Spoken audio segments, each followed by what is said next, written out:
Welcome to the Unraveling the Scriptures channel. God did not allow this creature to enter Noah's Ark, according to the records of biblical history. Few stories are as vivid and widely recognized as the account of Noah and his ark, a narrative that transcends cultures and generations, deeply rooted in the spiritual and moral consciousness of humanity. Even those who know little about the Bible are usually familiar with Noah and his mission. The events surrounding his life speak not only of divine judgment, but also carry messages of hope, salvation, and the relentless pursuit of righteousness in the midst of a corrupt world. The biblical account, found primarily in the book of Genesis, begins with a somber observation from God. The earth was corrupt, filled with violence and wickedness. Humanity had fallen into such deep moral decay that God chose to reset the course of human history through a catastrophic flood. But what if something crucial is missing from this account? What if a creature, an entity of another nature, was deliberately left out of the ark, not by accident, but by direct order from God? We're not talking about a simple omission. We're talking about a divine veto, an exclusion that whispers through the centuries like a forbidden secret behind the scenes of sacred history. According to the traditional account in the book of Genesis, God looked upon the earth and saw corruption. Human wickedness was so great that he regretted, yes, the Creator himself grieved, having made man. In chapter 6, verses 5 to 8, we read, "The Lord saw how great the wickedness of the human race had become on the earth, and that every inclination of the thoughts of the human heart was only evil all the time. The Lord regretted that he had made human beings on the earth, and his heart was deeply troubled." This is not a symbolic description. It's a warning. The earth was consumed by something beyond mere human depravity, and to deal with it, God decided to reset creation. But this reset came with a specific clause. Not all creatures deserved a second chance.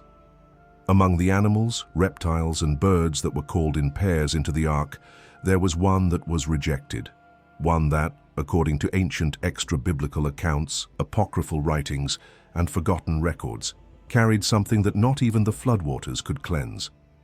In this moment of absolute judgment, Noah stood as the point of balance, a just man, incorruptible, the last beacon of hope amid chaos.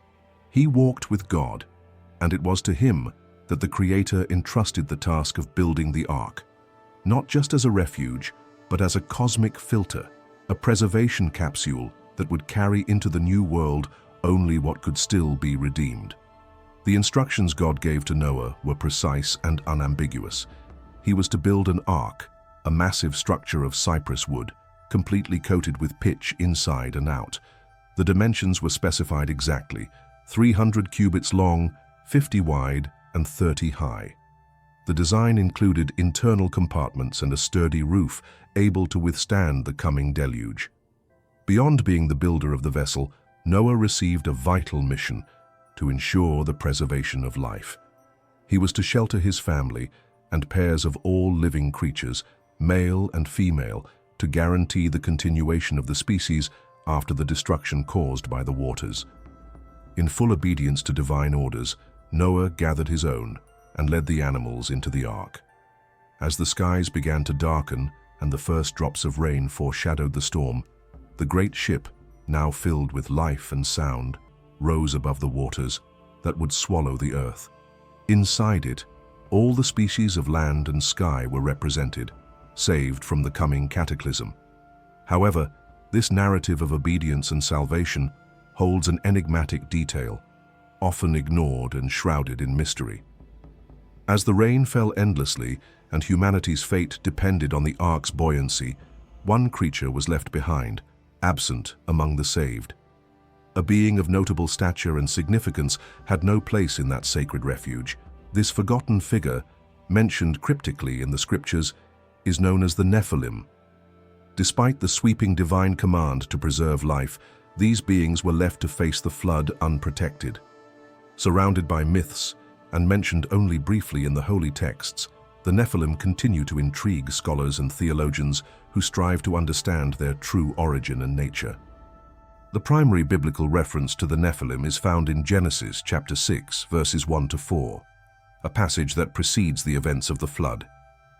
When human beings began to increase in number on the earth and daughters were born to them, the sons of God saw that the daughters of humans were beautiful, and they married any of them they chose. Then the Lord said, "My spirit will not contend with humans forever, for they are mortal. Their days will be 120 years." The Nephilim were on the earth in those days, and also afterward, when the sons of God went to the daughters of humans and had children by them. They were the heroes of old, men of renown. In this passage, the Nephilim are depicted as giants and mighty warriors, legendary heroes, figures that evoke the grandeur of ancient kings and mythical fighters. However, the Bible provides no clear details about their origin, leaving room for various interpretations and ongoing debates among scholars. One of the most discussed theories suggests that the Nephilim were the result of a union between the sons of God and the daughters of men. In this interpretation, the sons of God are often identified as fallen angels, celestial beings who, by engaging with humanity, gave rise to a hybrid race of extraordinary strength and stature. This view proposes that the Nephilim were tangible evidence of direct divine or fallen intervention in human affairs, an idea as intriguing as it is theologically profound. The presence of these angels, particularly those cast out from divine grace, interacting with humans, raises deep questions about transgression and the merging of the supernatural with the earthly. On the other hand, an alternative view interprets the Nephilim as descendants of the lines of Seth and Cain, the sons of Adam and Eve. In this perspective, the sons of God represent the righteous lineage of Seth, while the daughters of men come from the line of Cain, which is associated with corruption and evil. The union between these two lineages would then symbolize a moral decline, the deterioration of spiritual integrity, and the rise of a rebellious generation, which could explain the imposing nature of the Nephilim. Beyond these interpretations, some scholars draw from ancient Near Eastern myths and texts, where figures resembling the Nephilim appear as legendary kings or demigods, celebrated for their superhuman feats. From this angle, the biblical Nephilim may represent a blend of historical accounts and mythology, perhaps amplified over generations. These perspectives suggest that the Nephilim were not necessarily literal giants, but rather men of great power and influence, whose deeds were magnified over time, elevating them to the status of legends. Among the various theories about the Nephilim, the most widely accepted, and the one I personally lean toward, holds that they were indeed the offspring of fallen angels and human women. This interpretation not only aligns with the supernatural and enigmatic elements of the biblical account, but also highlights a critical theological point: the implications of celestial beings interfering in the human realm. It's a recurring theme throughout Scripture, particularly in apocalyptic literature. Reflecting on the story of the Nephilim in light of their absence from Noah's Ark lends a powerful layer of symbolism to the narrative. Their exclusion becomes a reflection of divine judgment, not just upon human wickedness, but also upon the consequences of transgressions that blurred the boundary between the divine and the mortal. In this way, the episode foreshadows deeper discussions about justice, mercy, and the limits set by God for His creation. The moral and spiritual backdrop of the pre-flood world, as described in Genesis chapter 6, is both dark and alarming. The text states, "The Lord saw how great the wickedness of the human race had become on the earth, and that every inclination of the thoughts of the human heart was only evil all the time." This reveals a total ethical collapse, a society in which principles of righteousness and justice had been completely eroded. Faced with such deep corruption, divine grief is portrayed with great intensity. God laments having created mankind, highlighting the gravity of the situation. The narrative continues. Now the earth was corrupt in God's sight and was full of violence. This degradation went beyond individual acts. It infected the very fabric of human relationships, steeped in injustice, brutality, and exploitation. The violence described was not merely circumstantial, but symptomatic of a society where moral boundaries had been completely destroyed. It is within this chaotic context that the Nephilim are briefly mentioned, identified as the heroes of old, men of renown. Though the biblical text does not directly accuse them of the widespread corruption, their association with this period, along with their hybrid origin, half divine, half human, suggests that they were in some way entwined with this collective degeneration. The very existence of the Nephilim, born of a union that transgressed the boundaries established by God, can be interpreted as a living symbol of the moral violations of their time. They represented a radical break from the natural order instituted by the Creator, and their imposing presence, possibly associated with dominant societal roles, may have been a catalytic factor in the systemic violence and widespread ethical decay. The exclusion of the Nephilim from Noah's Ark, therefore, was not an arbitrary detail, but a decision deeply rooted in theological and moral principles. Grounded in the controversial nature of their origin, this exclusion reveals the seriousness with which God regarded the corruption that had invaded creation. As reported in the Scriptures, the Nephilim were descendants of the sons of God and the daughters of men, a union many scholars interpret as the result of fallen angels engaging in relations with human women. This combination not only violated divine order, but also symbolized a direct rebellion against sacred boundaries. The Nephilim did not merely represent superhuman strength or legendary prestige.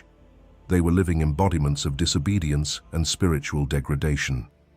The very angels involved in their creation, according to sacred texts, suffered severe punishments, bound in eternal chains, exemplifying the gravity of their transgressions against the celestial order. The decision not to include the Nephilim among those saved in the flood thus reflects God's divine purpose of purification and renewal.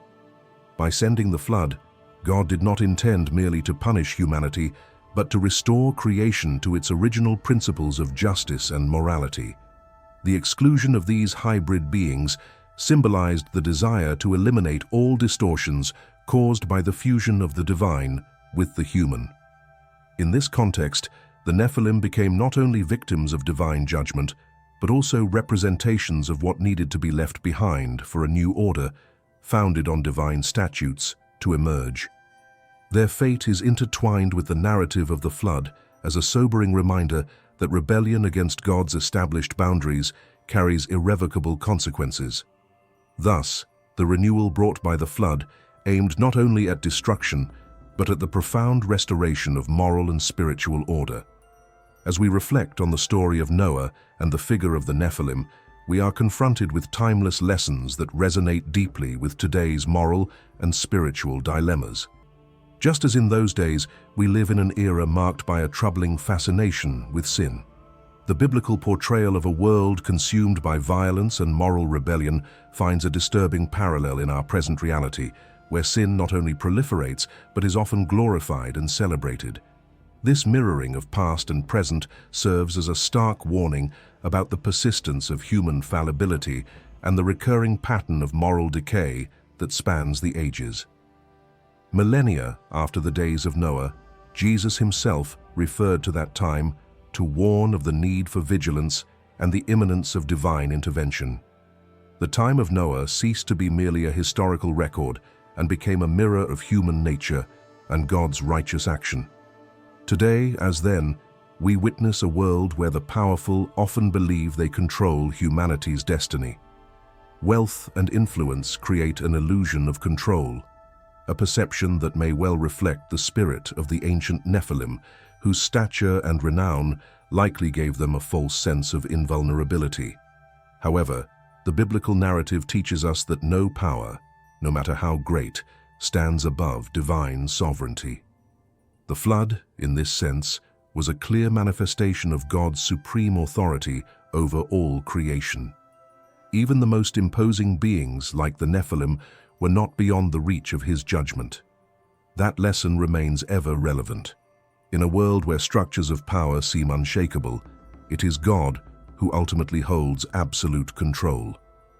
The floodwaters did not distinguish status or influence. They were an instrument of total purification from widespread corruption. In this scenario, the figure of Noah becomes especially inspiring. His faithfulness and integrity in the midst of a corrupt generation stand as a testimony to the value of obedience and righteousness before God. Noah remained steadfast, even when everyone around him followed paths of decay. His life exemplifies the importance of staying true to divine principles, regardless of social pressures or prevailing behavior. His story continues to remind us that even in times of great moral darkness, it is possible to live righteously, and that such a choice can quite literally change the course of history. This is a clear call to today's faithful. Remain firm in your convictions and live your beliefs with integrity, becoming true beacons of light in a world increasingly shrouded in darkness. The story of the Nephilim also carries a powerful lesson about responsibility and the inevitable consequences of our choices. The hybrid offspring between celestial beings and humans was part of a broader scenario of transgression, a moment in which divine laws were being systematically broken and sacred boundaries were being crossed. The ultimate fate of the Nephilim in the flood serves as a severe illustration that every action carries consequences, sometimes lasting and profound. Today, this lesson carries particular relevance. It invites us to reflect on the impact of our actions, not only on our own lives, but also on society and the world around us. We are called to ethical and spiritual responsibility, aware that each decision helps shape the moral fabric of our time. Thank you so much for reading this far. May God bless you abundantly, and see you soon.